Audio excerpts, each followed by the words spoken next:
Hello students, I am Jukalkar Syed Imtiaz from the Department of English, Shri Shivaji Science and Arts College, Chikli. Today in this video lecture we are going to discuss the poem The Impossible Dream by Joe Darion. Joe Darion, he born in 1911 and passed away in 2001. He was a very popular songwriter and author. He was educated at the City College of New York. Then he has composed scores of famous lyrics for Broadway musicals, including super hits like Shinbone Alley and Man of La Mancha. These are the two very famous musicals of Joe Darion.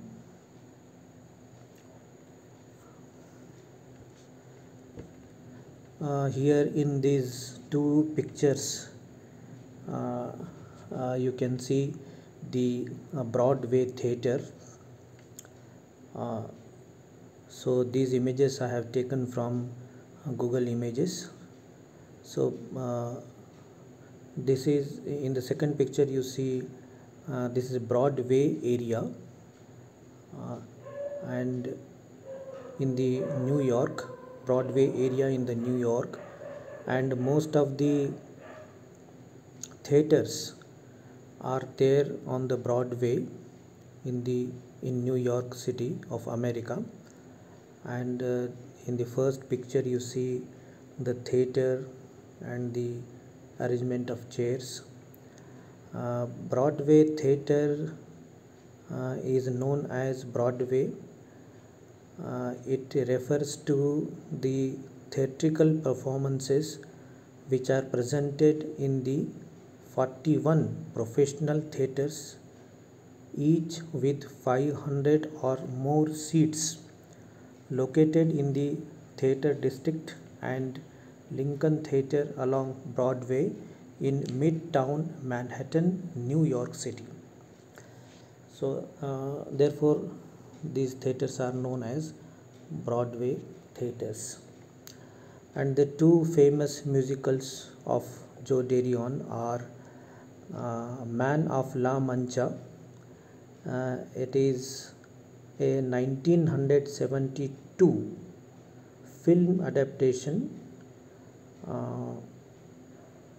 and the second one is Shinbone Alley. Shinbone Alley is it was released in 1970. It is an animated musical comedy film. These are the two musicals which are very famous of Joe Darion. What is musical? Musical is a play or film in which part of the story is sung to music.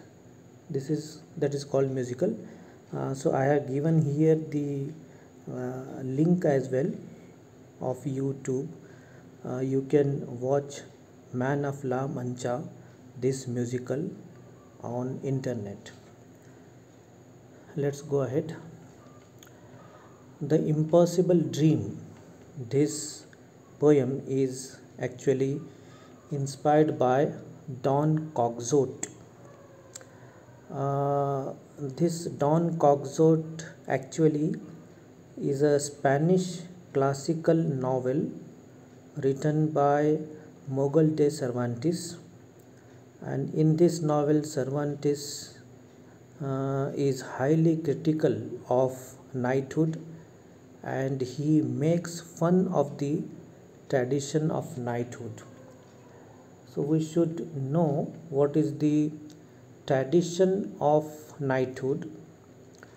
A knight is a person granted an honorary title of knighthood by a head of state or the Pope, or representative for service to the monarch, the church or the country, especially in a military capacity. So this definition is taken from Wikipedia. Let me repeat once again. A knight is a person granted an honorary title of the knighthood by head of the state or representative for service to the monarch, the church or the country, especially in a military capacity. So knights are such people who are given honorary title, and knights were known for their masterful skills with horses, just like riding a horse. A knight's code of conduct included mercy, humility, honor, sacrifice, faithfulness, courage, utmost graciousness, and courtesy towards women, that we call chivalry. So these are the codes of conduct or qualities the knight should possess. Then only he will be called knight. Especially, he should have courtesy towards women. That is very important. These two references we have to keep in mind while reading this poem, this musical, the Impossible Dream. And in this musical, the speaker is the knight. The speaker is the knight, and he urges us to set out on our unquestionable quest to add some measure of grace to the world. This is what the knight in this poem, The Impossible Dream, is trying to tell us. We can also say that in this poem, the poet, indirectly tells us that that proverb, you know it, that not failure but low aim is crime. So the speaker in the poem is a knight, and the knight tells us again and again, he urges us that we should have such a goal which is quite high, and we should go on pursuing the goal which is very high. And during our quest to achieve that goal, we definitely will add some grace to the world, some knowledge. We'll discover something, we'll give some knowledge to the world, we'll give something to the world, so that we will be remembered after our death. This is what the poet wants to say in this poem. The poem is composed in very simple language, and it has musical quality, and it is a musical, and it is self-explanatory. It is not necessary for us to go on thinking about the lines of the poem, the meaning of the lines of the poem, because every line is very clear. In first stanza, the knight, who is the speaker in the poem, he says, "It is the mission of each true knight, his duty, nay, his privilege." So it is the mission of every knight, and it is his duty, it is his special privilege. What is his privilege, special privilege of knight? Here the knight is speaking about his mission, or the mission of a true knight. It doesn't mean that it is not applicable to us. It is applicable to every human being, because every human being in this world is a responsible citizen of a country. He is a responsible part of the world. So therefore, every human being should possess the qualities of knight. And further, the knight is given a special duty. He should not, the poet here tells us that he should not consider, a human being should not consider that a knight is given special privilege. It is the privilege of every human being And what is his privilege? To dream the impossible dream. So generally we speak that we should be very practical. We should think of whether before setting our goal, whether we are eligible to achieve it or no, whether it is possible for us to achieve it or no, from the practical point of view. But to be very ideal and to think like a knight, we should dream the impossible dream, and we should lead our life to achieve it. And then in the second line, the knight says, to fight the unbeatable foe, to bear the unbearable sorrow, to run where brave dare not go. So, this type of impossible goal, which is not yet achieved by any person, such a goal one should set. Such a goal a knight should set and should go on pursuing it throughout his life. Then in the second stanza, the knight says, the speaker of the poem, the knight says, to right the unrightable wrong, to love pure and chaste from afar, to try when your arms are too weary, to reach the unreachable star, to right the unrightable wrong. So we should think of the unrightable things in the world which are not which could not be turned into right. We know that they are wrong, but nobody dared till now to right those things.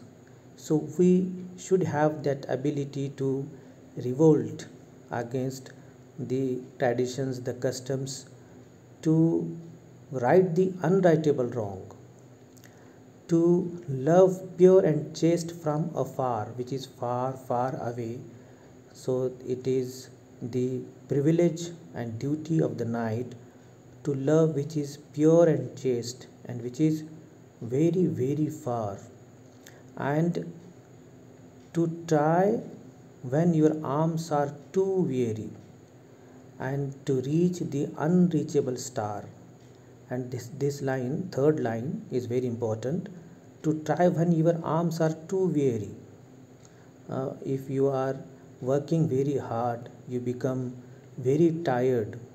When you become tired, at that time you should once again begin your struggle, and you should try to achieve something which is just impossible, and you should have a wish to reach there, to reach to that star which is unreachable, which is impossible for a common human being. Such a high goal you should set. Then in the third stanza, the knight, the speaker of the poem, says, this is my quest, this is my search, to follow that star, no matter how hopeless, no matter how far. So the knight declares here that this is his quest, and he is following that target, that star.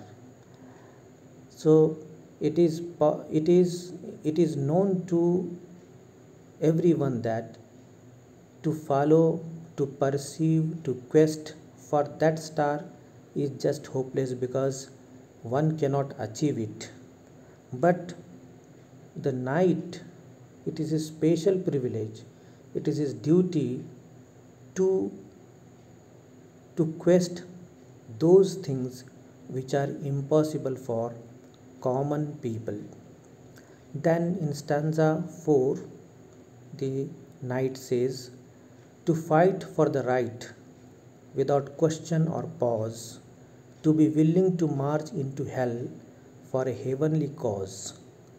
So to fight for the right, whatever injustice is going on in the world, every knight, it is not just the duty of a knight, every human being should go on fighting for the right, for the justice, without questioning, without pause, without stopping, without taking rest. One should go on struggling against the injustice in the world. And here the knight says, who is the speaker of the poem, he says that he is willing to march to hell. He will be ready to go to hell, but the cause should be heavenly. For heavenly cause, if the cause is very high, and if the cause is right, if the the thing for which he is struggling is right, then he is ready to go to hell.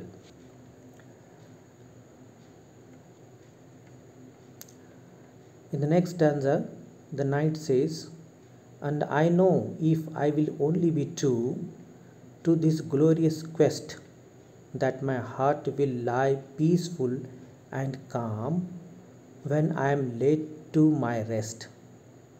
So here the knight says that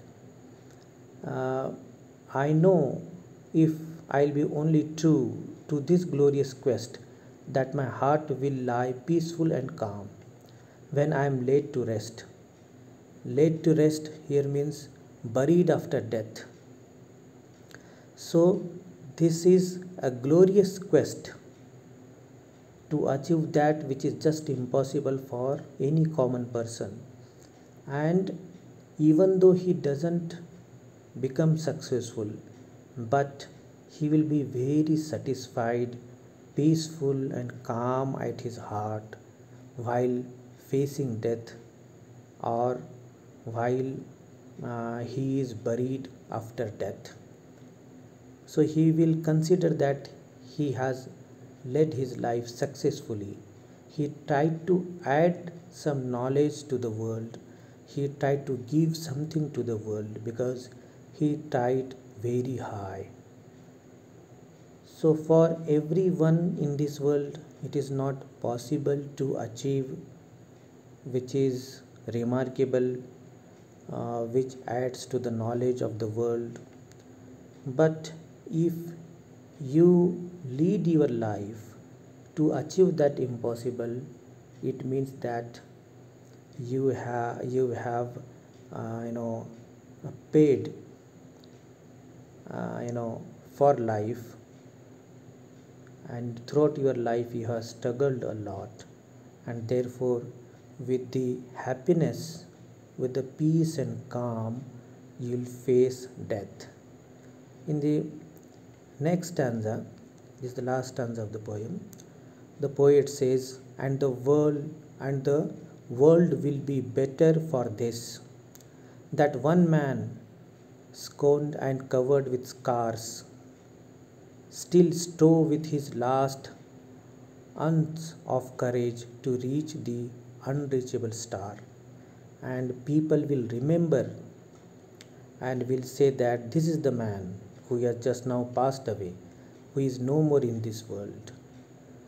So people will laugh at him, and his face is covered, his body is covered with marks of injury, because he continuously struggled up to the end of his life, up to he has tried his level best to reach the unreachable star, and he has tried to perceive the high goal which he has set, and people will remember him after his death.